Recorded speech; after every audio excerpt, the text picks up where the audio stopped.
You're asked to find the difference quotient, and this is the formula for the difference quotient.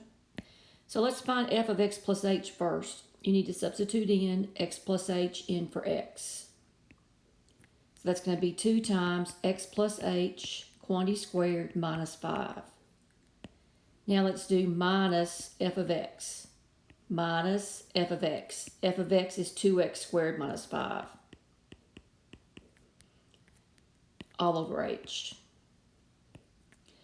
So do order of operations. You need to do this. You need to square the x plus h first.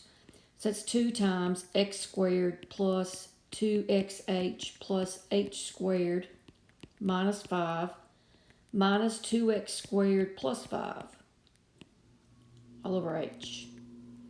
Now I need to multiply through by 2. It's going to give me 2x squared plus 4xh plus 2h squared minus 5 minus 2x squared plus 5. And now things start to cancel out, hopefully.